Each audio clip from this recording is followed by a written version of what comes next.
Nielsen. Logan, how you doing, buddy? I am doing well, man. How are you? I'm doing all right.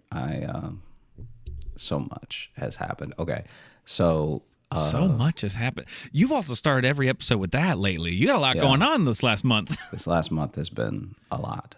A lot to experience. So Sally and I ordered food today. And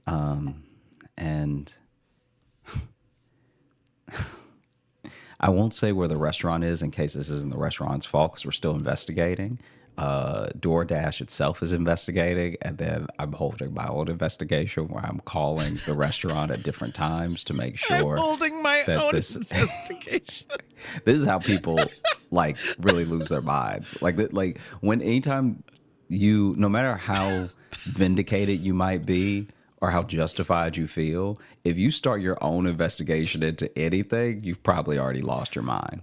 Yeah, no. Even if you end up being proved right, you do still have the shame of having to take all the yarn off the wall. You know, you have to take down all the safety pins. Yep. Still, you being like, "Whew, I got into this deep, huh?" Ooh. You have to take down the clippings from where you were wrong. Those clippings that just had nothing to do with anything. And you were just like, well, in Italy, the tomatoes are going bad. And it's like, okay, well, now.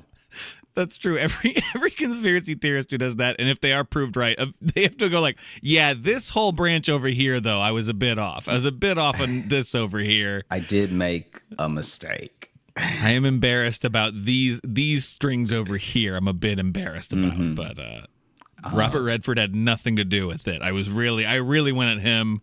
I was going to take down Sundance and all of it. He had nothing to do with this at all, and it's all over here. Okay. Turns out Orson Welles has not been alive for quite some time.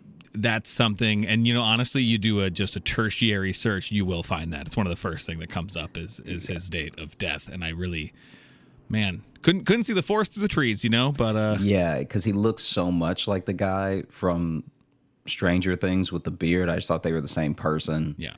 So then I just kept digging. But either way, I was right, and the moon is filled with pudding. So despite that stuff, I was right. We were missing the big picture. I was right. And so I've been holding my own investigation. Anyway, what happened was we ordered some food. And you know how it's all the same company, even though they use different names? I'm pretty sure DoorDash, Caviar, all those places are like the same thing now. Yeah, they're owned by the exact same. Yeah. Yeah. They all bought each other. They all bought each other. They're all owned by each other. They also somehow still exist. Yeah. But they are all under one umbrella. They're all under one umbrella. I think they're all not profitable, but also are. I don't it's like they're not profitable, but they pay slave wages, which just means these people are really bad at business. Yeah, it just means there's just a hole filled with money somewhere because they don't know what to do with it. So they just because I don't feel like I'm saving money. They just dump it into a deep, wet hole. They don't. And we can't get the money out. It's all wet now. Instead of Grubhub or Seamless and then Caviar, just make Caviar the standard and just call the other ones Caviar Poor. Yeah, because it's kind of what's happening. There are certain restaurants that are only on Caviar, and you're like, why? And then you see that they're super expensive, so you're like, okay, maybe that's why. But still, you can't be that. You can't act too. You're using the same plastic container, so don't get uppity. Do you see what I mean? Yeah, you're still spooning spaghetti into the same black and clear plastic container as the place that charges $3, Well, and for these, how they work too is it's not like there's a Caviar representative who works at the restaurant who manages these orders. It's just a different tablet the place gives you. Whichever one you work for, you just have a different type of tablet that the orders go through, and then a driver comes to pick it up who probably works for all of them because you can be a Grubhub, Uber Eats, whatever driver all at the same time. So there's no reason for all these to exist. There's also no reason to not pay these people well, because if you've gotten to the point where they're working for 4 of them at the same time in a day, why don't you and you're also all the same company, why don't you just go ahead and make them an employee and pay them a fair wage. It's insane. And so, because in that one too, the illusion of choice doesn't do anything for me. I'd rather just the restaurants be on one thing. You know what I mean? Yes, exactly. So but anyway, your investigation, sorry. I said all this to say that we ordered some food. I won't say the restaurant. Pull your mic a little closer to your mouth. Oh, okay. We ordered some food. I will not say the restaurant, just in case. It's not their fault. But when our food came... And if they're listening, and they'll come for you. This would be how we get death threats. This would be... We accidentally start a feud with a very violent restaurant. Yeah. I'd hate for something to happen to you. I'd hate for you to slip in some mac and cheese and never walk. So what ends up happening is that we order and then the food gets there and there's no buzz, right? There's no buzz or anything. The app is how we realize it's there. They're just in the house. Yeah, right. That would have honestly been better because then someone would have been able to explain what happened. So and also talk about service. Yeah. You picked the lock? You just knew. Don't worry about it. Here it is. And so it's already on plates for you. Then they drop it off. They're nowhere to be found. So then Sally goes down and she comes back up to the apartment and she's like, you'll never believe it. And I'm like, what? Because in my head, I'm like, did we get something extra? Did we not get all our food? You know what happened? And she just lifts it up. She's like, they gave it to us in a garbage bag.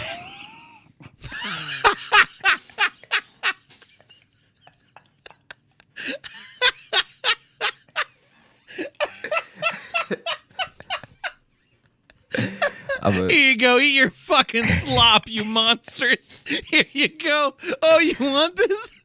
I'm sending you the picture right now. I brought it right to your door. Here it is. I'm sending you the picture. Oh, no. This is untouched. I'm sending you the picture right now. Mm-hmm. Yeah, that's just a flaw. You can see the red band around it. I think those are the trash bags we have. Yeah, me and Jess. they are. They're hefty bags. That is a hefty. What a way! What a way to insult somebody. Just like, here's your hefty bag full of food. Yeah, here you go. Here's your trash. Imagine someone just delivering it in a trough. That would have actually been less insane. Just an open bucket and everything's mixed up in it.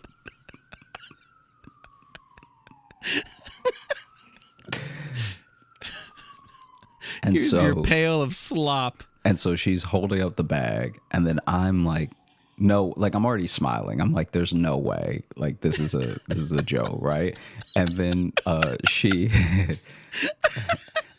opens it and she was like, oh my God, it's wet. And I was like, well, is it raining outside? And she's like, no.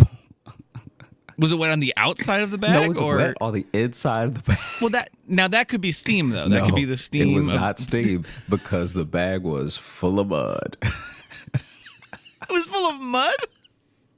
So underneath, in the picture that I sent you, underneath the containers is just like muddy water. So unless they grab their fresh trash bag with their cleanest dirt in it, and then the food started to sweat. With their cleanest dirt in it. Unless that's what happened. I was just delivered the actual trash. They sent the trash to my house. It seems like they rode it over, but it was like just hanging from the back of their bike. Like they just tied it onto the back. They wanted to do the like little motorcycle effect, so they just had one of the lips of the plastic in the spoke. Yeah. Yeah. And we don't know. We don't know. There's so many scenarios where this could have happened. Yeah. No, this does need to be a full investigation. Let's get into it. Because either the restaurant is the culprit, and they were like, we're done. Okay. We're done with you. We're done with your hunger. you know, Right. and we're done with your food. So everyone today is going to know how we feel. All right. And then this poor, seamless driver shows up and they're like, take this bag. And he's like, not to deliver, right? You want me to throw this around the back, right? And they're like, no, that's the food. We want you to give it to them in person. And then These are bad people. When they open the door, I want you to spit in their face, okay? And then he's such a good person that's why he couldn't do it. He couldn't spit in our face. He doesn't know us. So that's why and he couldn't even just buzz. Left it. He just left it. He just left it and was like, I don't want to be a part of this, but I need my job, right? Yep. Yeah. That's scenario 1. Okay. Scenario 2, they gave the driver their regular bag with the food in it, and he was like, no, this is my last day. All right. And since there's no HR to call to yell at, I don't have enough coworkers to quit in front of, I'm just going to do it as a terrorist all day. I'm just going to. Well, see, or alternate to that same scenario, but not so much out of spite.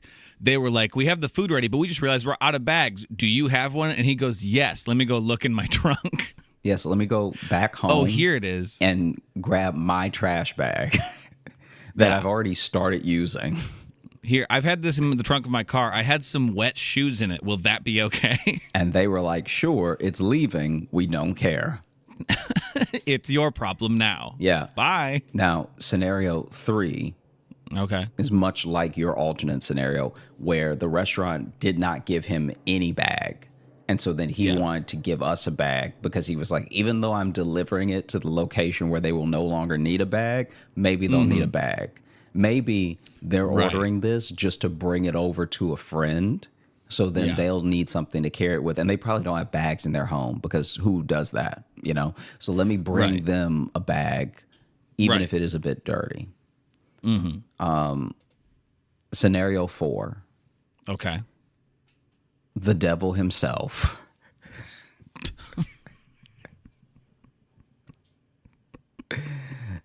came up from hell. From hell. Satan himself. And actually pushed the delivery driver out of the way and was like, I got this. Okay. Okay. Let me take care of the situation. All right. Let me make sure that they go to bed tonight a little hungrier than they could have been, you know? Because it's not like I'm starving now. I had alternatives, you know? Yeah. Okay.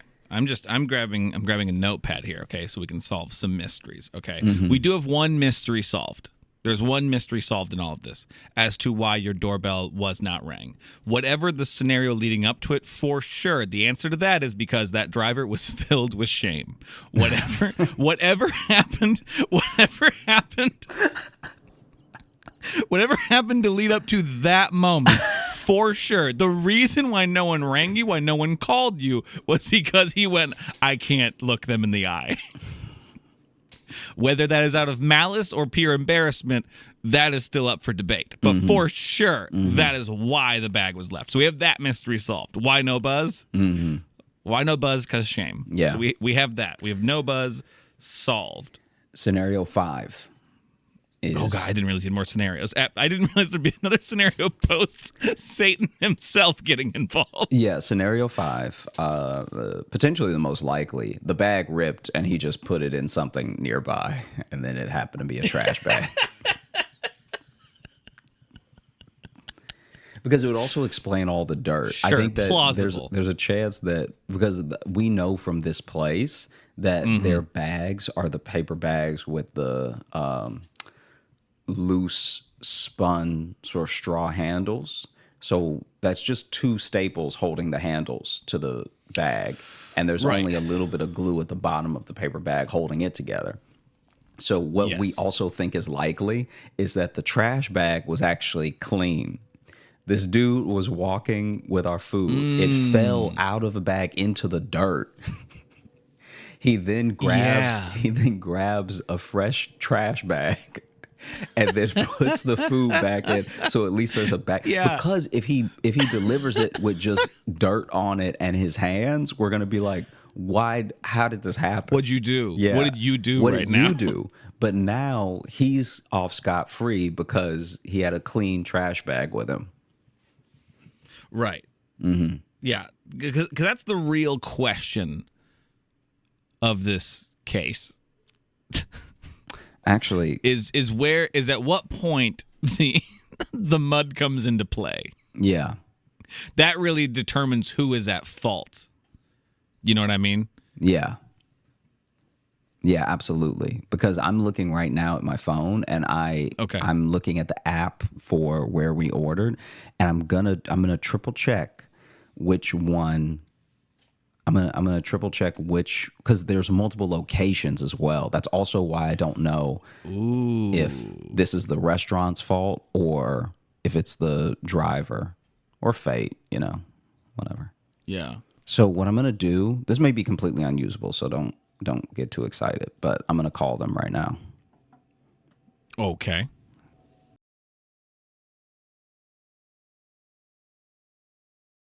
You may have to bleep out the name of the restaurant. Sure. May I help you? Hi, I ordered some food today using caviar, and it came in a trash bag. Would that be the driver, or are y'all using the trash bags to deliver? Oh, that's the driver. Oh, okay. Got you. Okay. Well, thank you. I appreciate it. Okay, no problem. Enjoy your day, though. Have a great night. You too. Hi. I think it's solved. Well, no, here I will say he blamed it on the driver awful quick. That be the driver. And then he sounded real confused and shameful towards the end of that. Mm-hmm. I think he talked to the culprit. I think it was him. Yeah, it could have been. Maybe this case is still open. I think the case is still open. I don't know. This isn't even what I wanted to talk to you about today. It just happened. Just like Oh, really? Like right before? Dude, yeah. Like there was a thing that I don't think I've ever told you about because I told Sally for the first time. Okay. Okay, so we're shifting to that. So let's just say still open investigation. Yeah, still open investigation. Look, I'm gonna keep calling. We're gonna keep calling, telling them that this happened to me. Email us what you think happened. Yeah. Who do you think is to blame here? Yeah. Because also was this a trash bag already sitting in something at the restaurant, and they're like, oh no, we're out of bags, grab that. You know what I mean? Yeah. Or maybe they just saw our order. Scenario 6. They saw our order. It perfectly matched some food they had already thrown away. And so they were like, why not? Why waste food? There's people starving in other parts of the world. Yeah. Why waste food? No, that's the only stuff that's been in that bag. I mean, the bag was outside, but don't worry about it. It'll be fine. Why is it wet? Don't.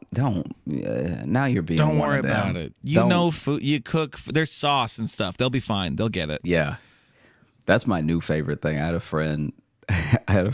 It didn't make any sense and it had no context to the situation. But someone had said something and she was like, "Don't do that. You sound like one of them." And it's like there was no thing to attach it to. Who's them? Yeah, exactly. There's though. It was you can't say you sound like one of them and there's no them. Yeah, it was the perfect thing because there was no race thing to attach it to. There was no it was just such an insane response. Ooh, don't do that. You sound like one of them. It's like that's like the purest form of othering someone. Yes. Of like I'm not even giving you a group. You just belong to them. It's like, what? That's wild. Yes. It is incredible.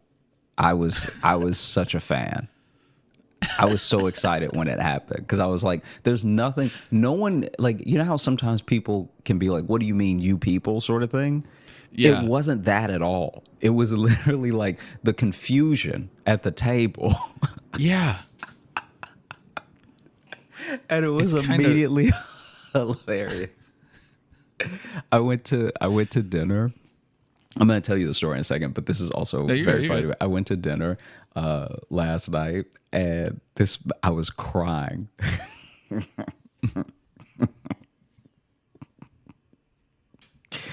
So I was out with friends, and one of my friends, his phone had died, but the bill came, and he was like, "What's the rate? Because I'm in cash. I do have my card, but I can just Venmo you. I can just Venmo you when my phone comes back on." And then our other friend was like, "Ooh, that doesn't sound good. You sound real poor right now." And he's like, "I'm talking about the battery, not the plan, okay?" And she's like, "Still though, you shouldn't say it like that. Ooh.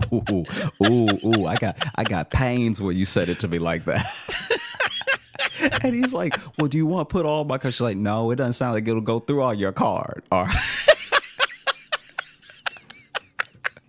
no, you gotta get your life in order. He's like, my phone just died. And she was like, "So then maybe clear your phone is poor, okay? Your phone is too poor for life."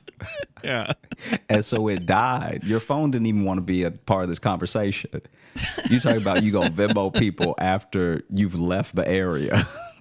The most trustworthy type of Venmo. He's like, The one that's not in front of me. the way that my man said, the battery, not the plan. Talking about things you gotta do with your phone's back on. It's like, that's the most oof. This is now Venmo you once I get some more minutes. It's about to be the end of the month. Once it rolls over, I'll be able to send you that. With that Venmo. Because here's the thing. When I was in high school and college, I was very broke, and so I had a phone with minutes. And for anyone we all have listening phones to with this minutes podcast, back then, I think, right? Or not everybody. No.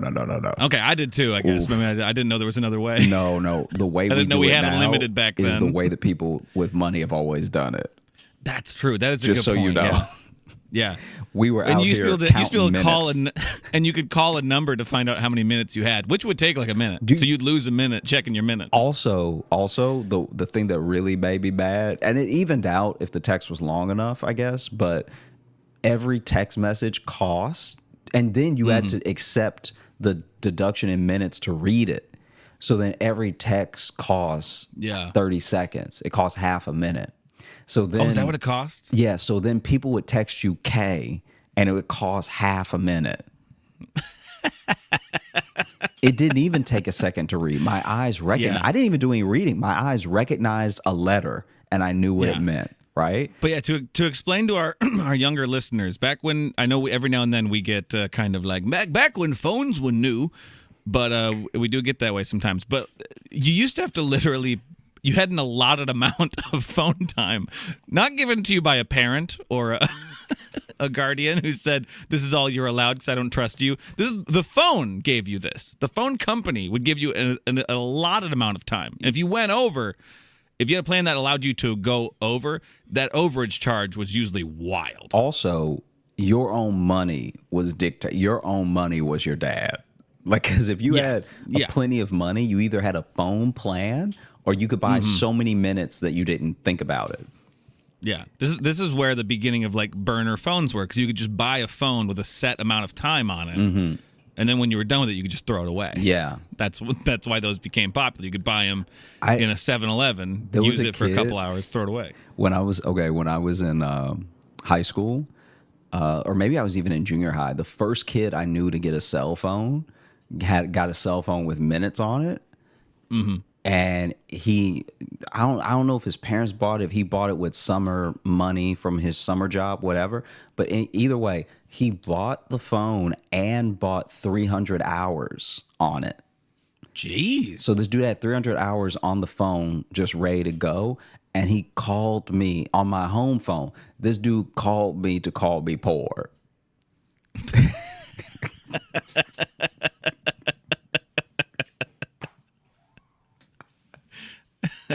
This dude called me. This dude called my home phone. He called my house phone. Man, 300 hours of phone, dude. It's like, by the time he used all that, phones had changed. This dude called me and asked me if I was hungry. Jesus. This dude was a monster. Anyway, see, bullying, you had to be more creative with bullying back then. We didn't just have social media to we didn't have immediate access. You had to go through the work. And I shouldn't even, this is the thing, okay. This is also where you date yourself, because things are new for every generation of people. There will be things that are new. So then there are people right now who, even though they're young, they remember life right before TikTok, right? TikTok's only been around for a little while. So there are going to be people who are like, oh, yeah, I remember TikTok. And then when they have kids, people be like, TikTok? What is that? Yeah. You know what I mean? Yeah. Oh, for sure. And That's how the students I work with are. They're like, what? You're on TikTok? I'm like, guys, it's been around for like 3 years, and I'm old. You don't want me on it. Also, like, we sound old because we remember life before everyone had just had a cell phone on them, right? Yeah. But it makes me... But we remember before the internet, so that makes us sound 1,000 to probably kids now. And like, because the idea of a supermarket is like still relatively, when you look at the world and you look at how we ship food and like all the processes around keeping food good until people can purchase it and stuff, that's all relatively new. So then if you're old enough, you remember a time where you had to live off of what grew near you and that's all you got. Maybe if you traveled, or maybe if someone brought something back, you could have something that wasn't from where you were. And it's just so funny because it's like, I think about my granddad. My granddad is so old, he probably remembers before apples.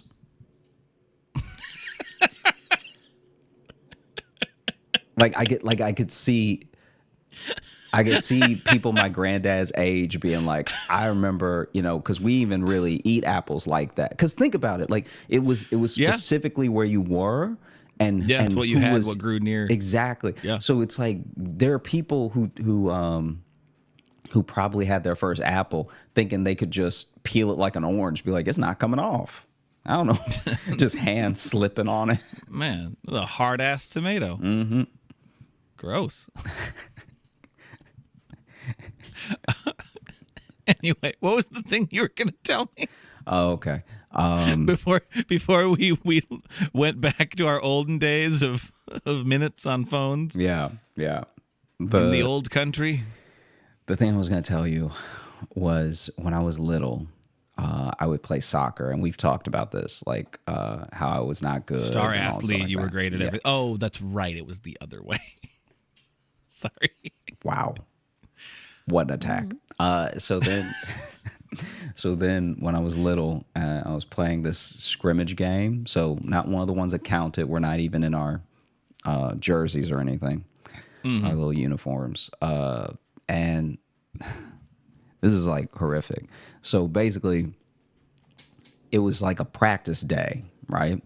And so we're all out on the field, and we're young. We're like, I was maybe 6 or something. Okay. So like a lot of us aren't even coordinated. Like if you can kick the ball straight, you're the best player on this team.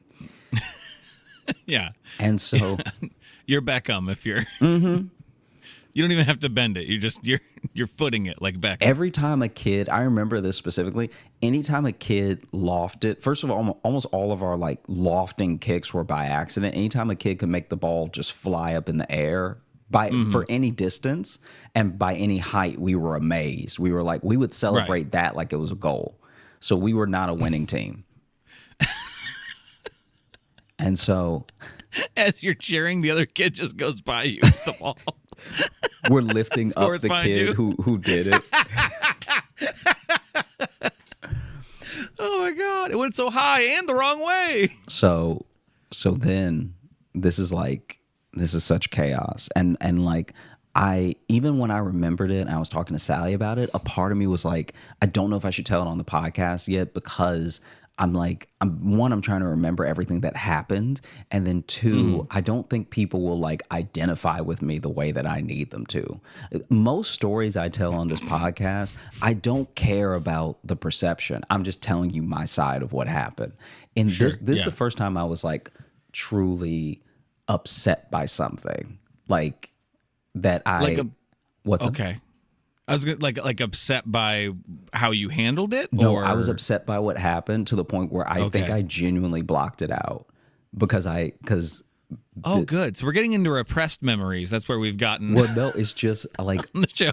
I don't even remember what brought it up, but I was telling Sally about it. Anyway. Okay. So then I'm so curious, by the way, now. That's a very intriguing intro. we're all like uncoordinated 7-year-olds, right?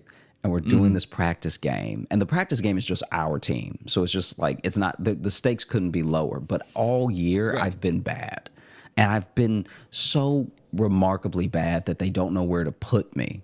So they have the same problem they have with me, that the kid that's good at everything, you know, like the kid that can dribble straight. They're like, should we make him the forward? Should we have him as a defender? What should we do? Right. Is he in high school now? What do we do with him? Yeah. Can we get him held back? You know, we either got to hold him back or we got to launch him forward. Yeah. Yeah. Somebody just like throws his dad some money under the table to like mess up his homework for him. We got to keep him to teach the other kids. Yeah. So anyway, in the game, this kid had brought his dog, right? And the dog has been asleep for almost all of practice, just chilling, right? And it's like it's a fairly big dog. And then but it's still like, it's not like an old dog, but it's like puppy age. I can't remember what the breed was, but it was like medium size to say it was a puppy, you know? Okay. And been sleeping, been a good dog the whole time. Anyway, this is also a time where you got to think about how you're coaching kids who don't understand real plays. You're just trying to get them to do their position. Yeah. And to stay in a general sense of where they're supposed to play. Yeah, you're kind of going with a zone situation, because especially at that age, and in America especially, a kid's knowledge of soccer is going to be, hey, kick the ball. Yeah. And it comes to you and you kick it. Yeah. That's kind of, you know, and again, so, I know it's different in Europe. That's how we view it here. And so for me, what ended up happening was there was a kid from the defender's position that was dribbling the ball towards me, and I should go back slightly. I'm goalie this time. Oh, okay. You're goalie. Because now. they were All like, right. he's not fast. He'll have an asthma attack, right? He cannot kick the ball straight, but maybe straight isn't what we need. We just need it out of the way. and so maybe he'll be a good goalie. That's literally he finds a way to get hit by stuff. Yeah. Let's put him there. Yeah. He's been hit by the ball in the face a lot. I don't know how it finds his forehead, but let's use that face to our advantage. And I'm even excited because I'm like, this is my chance to prove myself, you know? Yeah. This is my opportunity. As you're standing there bleeding. Yeah. This is my opportunity. Finally. I'm going to be good at the sport. Because remember, I told you before, it's like I kind of wanted to be like that sport, like that athlete, you know? Anyway. Still kind of do in a little bit. All right. Just saying what we cover on this show, your endeavors. So you have dreams of becoming a very buff ninja. That's what it seems like. So the kid is dribbling from the defender's position at me. So he's coming at me for a while. And so many, because he's not fast. So many things are going through my head. Like so many thoughts. Like, okay, I got my eye on the ball. I know which kid has it. He's not passing. So it's not like I'm going to get, and also, I think they were trying to teach us offsides at that point. So then there really wasn't too many people ahead of him to try to pull him off sides, if that makes sense. Okay. So it's really just me by myself on this entire side of the field while he's coming and the other kids are running. And so I'm like, okay, I just got to stay calm. All right. I just have to keep my eye on the ball. He's coming at me. He's not fast. He's going to kick it. He's probably going to kick it straight because none of us are good. You know, like I'm in my head, I'm like locked in. Right. Yeah. And just as he gets maybe past 3/4 down the field. So like this is game time. This is when I'm going to have to step up. He kicks the ball just a little too far in front of him. You know, like when you're dribbling a soccer ball and sometimes you don't manage the distance well. And so he's kicked it really far in front of him. Now he has to catch up with it. When he kicks it that far, at this point, the dog wakes up and just full puppy mode. The dog wakes up and then takes off. And like nose, like hits it with its nose down the rest of the field at me, and now it's a dog. Now I'm like, what do I do? What? Wait, the dog just took over? Dude, the dog just, and like I'm not being dramatic when I say that this was probably all of 10 feet, Right? Because he was almost there. Sure, yeah. But then now he's here, so he's like all about to be at the ball again, and the dog was just off to the sideline, laying down. And so now it takes off, runs in front of him, and starts like knocking the ball with his head. And then he knocks it one last time. He touched it all of like 2 or 3 times, but he knocks it one last time. And I'm like, at first I'm scared because I'm like, the dog seems big as it's running towards me. I'm also little. Then I calm down. This is all happening in a moment. Then I calm down for a second because I was like, oh, a dog, now I'll just be able to grab it. I hope I don't get bit, but now I can just grab the ball, right? And at the last second, he like hits it with his little nose, but it goes a little to the left, and I miss.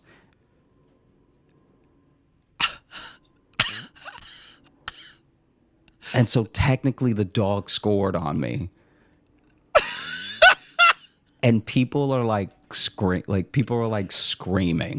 They're like, oh, it's like such a funny, and the kids run up to the dog and they're like, and the dog's excited and he's like hopping and stuff like that. They pick the dogs up on his shoulders. Dude, they carry him off the field. It was like a full, like kind of like an Air Bud situation, except there was no stakes, It was 100% Air Bud situation. I think they even did a soccer one with Air Bud.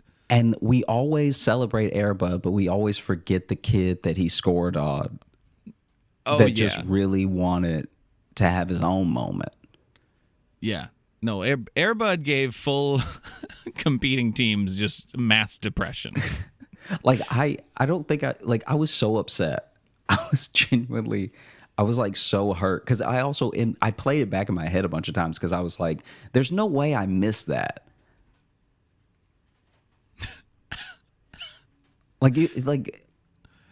Yeah, because it happened so fast. Literally, the dog just like blah, blah, blah, and then it was in the goal. The dog just took over though. The fact that he kind of kept it on the same path is interesting and almost suspicious. Dude, it's like 2 or 3 touches. I'm gonna say there's another mystery we have. I think you got played. This dog has been trained. This is a circus dog. This is not my fault. This is a circus dog. This is a genuine Air Bud scenario. And it's like, look, I don't think in a million years the dog could do it again because he wasn't even trying to.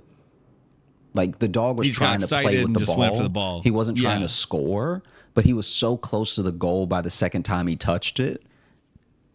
And it's like I was already not good. Yeah. You don't have to. Now, but I'm gonna make you feel better though. What? Because frankly, I'm just saying, because soccer, football in other countries is a game of feet, and dogs got 4. So technically, I was able to use my hands. We both had 4 appendages at play. I'm just saying. He's actually, he's over equipped. We both had 4 limbs to work with, and. No, listen, it's embarrassing and you should be embarrassed. But it's also like I'm trying to make it. The worst part is that it's like not even enough people were there for it to even be like a really cool thing, like to be like a It was like we said, this is pre-phones we established, so this wasn't like a viral moment, but could have been a socially viral moment. It was like 8 kids playing. Yeah, so this is just your pain. And not every parent was there. So this doesn't even get to be like a fun, like, oh my God, did you see that moment? It's just one kid being embarrassed because a dog scored on I'm it. pretty sure my mom had to run an errand. Like, I mean, I'm glad my mom didn't see it, but...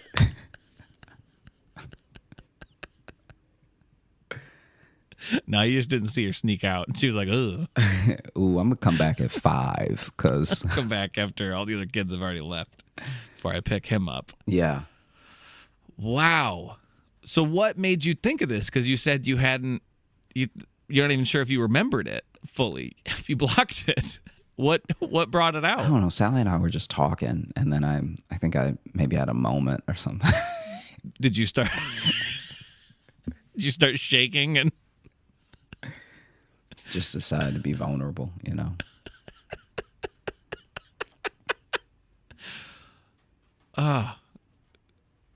Was that your last day in soccer? No. I didn't stop doing soccer till I was like 13. Okay. So did it push you forward? It made you angry. Oh, it made me angry. It didn't make me better.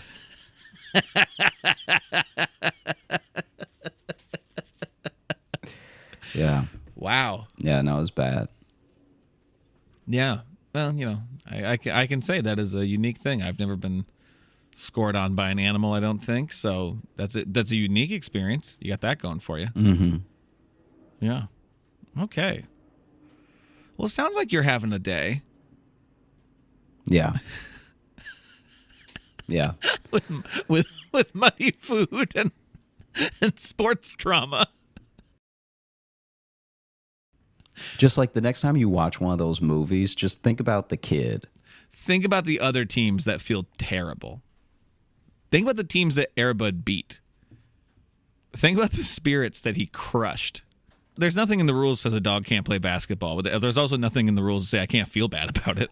It honestly, if I'm being real with you, it was bullying.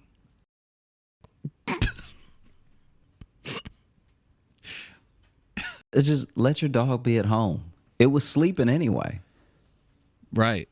Keep your dog, get your dog off the grass. You know what I'm saying?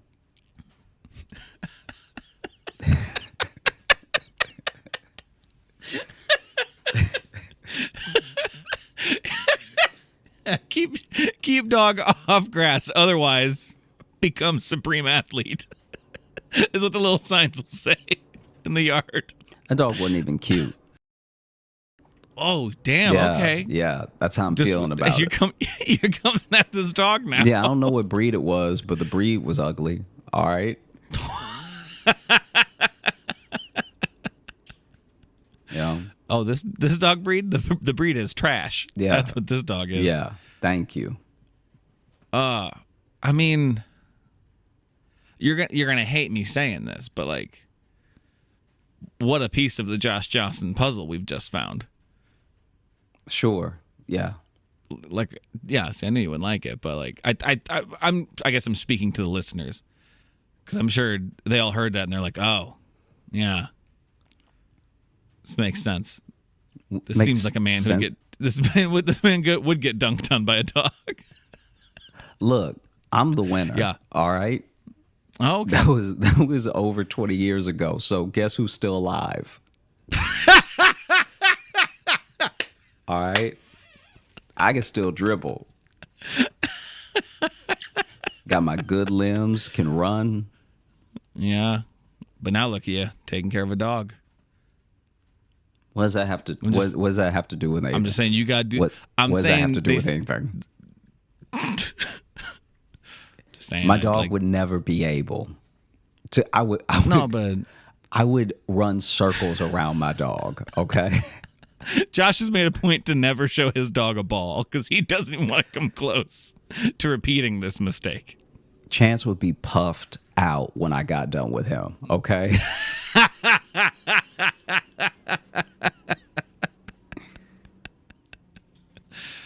Oh, goodness. Mm-hmm. How does it make you feel to relive that memory, to have it back? I mean, it's fine. When I think about where I am in life and when I think about that dog isn't in life.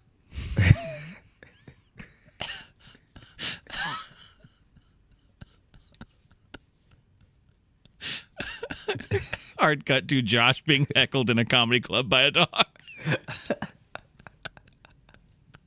Just a whole litter.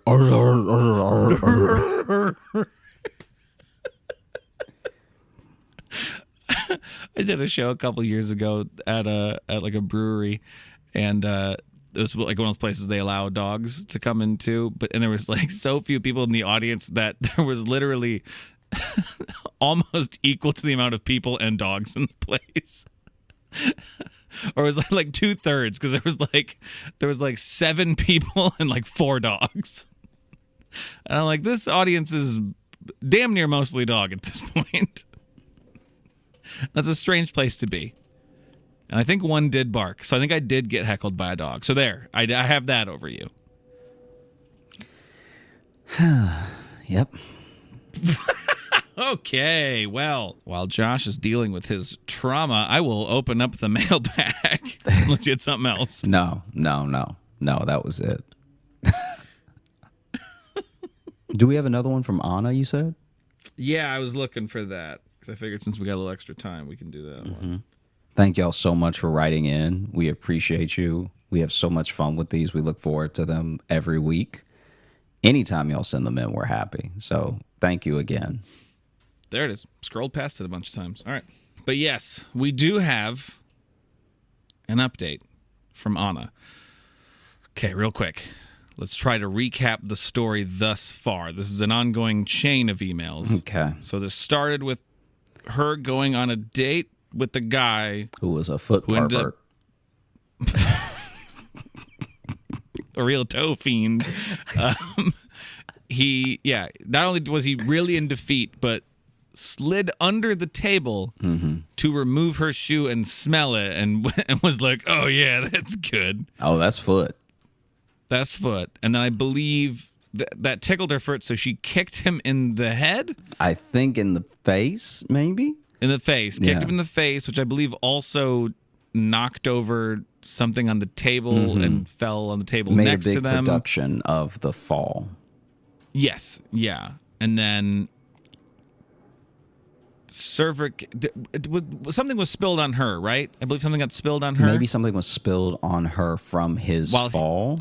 He was underneath, so a server tripped over him because he was on the ground getting them good feet smells. He made it worse, whatever happened.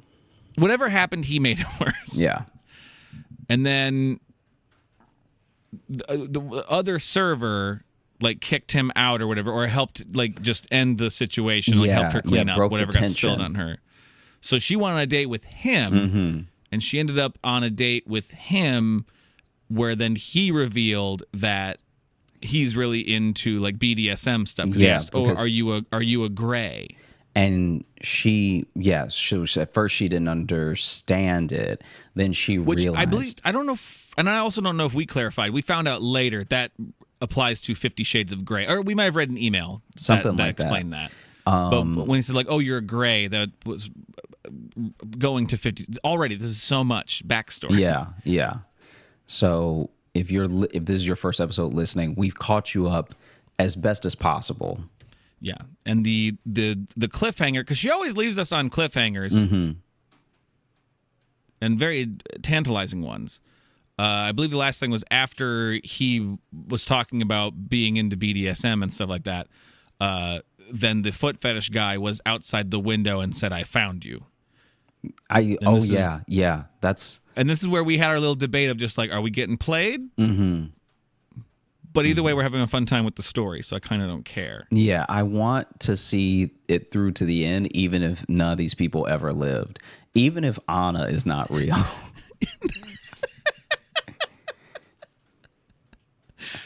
Okay, and this one I like too. This one is titled "The Showdown." Is how this one is titled. Okay, but this is from our friend Anna. All right. Hey guys, you said you never heard the expression "gray" before. It's apparently used in dating apps as a slang/short for being dominant.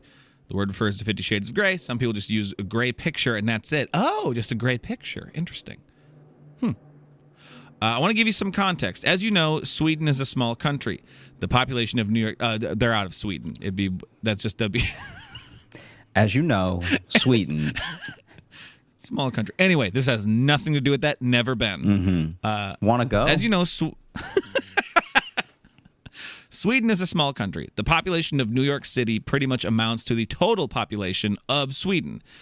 In the capital, there is about 1 million. In the actual city center, the number is about 400,000. In most cities around Sweden, all restaurants, clubs, cafes, and most fun stuff is situated in the city center.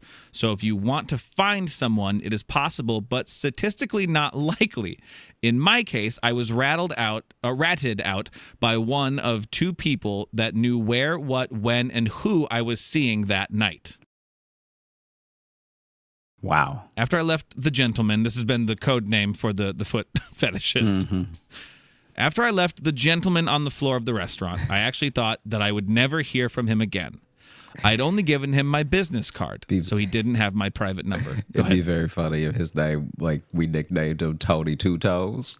You know, he Tony Toes? Yeah, he loves feet because he doesn't have all his, you know.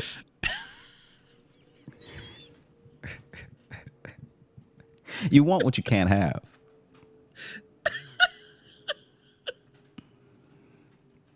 You go ahead, keep reading out. That's my bad. I liked it. I don't think.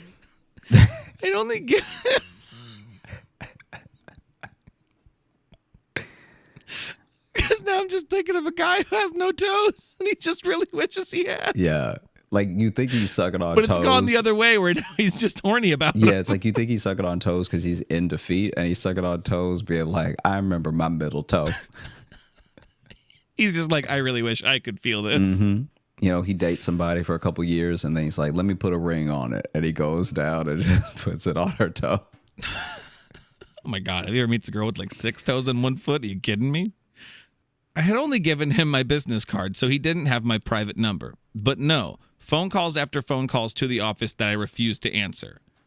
I think that if you don't get that a woman is not into you when she kicks you in the face, you don't get it if she tells you in words. Okay, so it sounds like he's been calling the office a lot, though. Mm-hmm. Which is a great thing. Reception, how may I direct you? I'm looking for the lady with great feet. Yeah. Is there a lady with great feet there? Can you put her feet on? Yeah, tell her it's Tony. She'll know what that means. Gifts started showing up. Flowers. Oh, no. Pink rubber boots with a note that said best worn without socks. He trying to make you sweat. That's what that is. That's a real pervert right there. He thought ahead. Yeah, he wanted to drink out of that boot. That's wild. And a mobile phone with his number in it.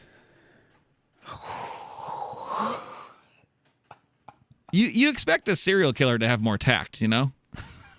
Not just tact. This is a like plan at all. This is like, you know what? Because you just have to start over. You have to find someone who is as in defeat as you are. Because if you were doing these moves on them, it'd be all swag. Yeah, it'd be like, and by start over, he also means boots. Move somewhere and change your name, probably. He sent me a cell phone with just his number in it. Like, this is like Dorian Gray. How's it Dorian Gray? That is a different book. Oh, are you trying to say 50 Shades of Grey? The guy in 50 Shades of Grey is a different Gray than Dorian Gray. Yep. Dorian Gray was the guy who had the painting of him. Mm-hmm. No, getting his nipples twisted, and I remember. it was a painting of him in a sex swing. Boy, okay. He sends the boots, a phone with his number in it, but not an apology for being, well, let's say disrespectful. I gave it all to the receptionist and asked her not to accept any gifts on my behalf and to send them back. She protested and said, but he is so rich and he is cute. Why don't you go on a date? Oh, this lady's going to make a great victim one day. I wasn't in the mood for telling her the story, so I replied, we did, but it turns out we are not a good match, and I think you and I have a different kind of checklist when it comes to men. It turns out that the gentleman is the youngest son of a very well-known rich family in the region and has invested in various projects around Sweden. He showed up at work events, but I'll skip that part of the story of weird interactions at those events. The gifts stopped showing up, and I was relieved that the gentleman was gone. So I thought, this is a novel, I think. This is also, it's like, okay, not only is it a novel, but it's all like just plausible enough. It's just plausible enough, but it also sounds just enough like a Hallmark movie. Because basically... Oh, he's the heir to Sweden. Basically, we also have to keep in mind how long this thing is going on, but on the B side, how long it took for her to go on the date with the server. Because remember, this is all going to come to a head with the I found which I believe it starts here and the next part here. So yeah, there's a whole side plot with the gentleman that like we're kind of just being privy to right now, and she's also not telling all of us again. Also very good with cliffhangers, which is what makes me think that Anna might be a writer. Just being suspicious. Being seated at the restaurant with the server and dumbfounded by his words, annoyed by the woman purposely spilling wine on me and hitting on the server. Oh yeah, that was part of it. We forgot. Yeah. On the date with the server, there's a different server spilled on her on purpose. My mood was not getting better after seeing the gentleman strut into the restaurant towards us. How the hell did he find me? What are you doing here with him? The gentleman says, indignant, and points at the server. He doesn't wait for an answer, turns to the server and says angrily, "Those feet are mine." Remember that the gentleman is not low-key. Oh, no shit. The restaurant quiets down and someone whispers, "Did he just say feet? He's so fucked," followed by some giggles and chuckles. The server folds his arms and looks at me expectantly.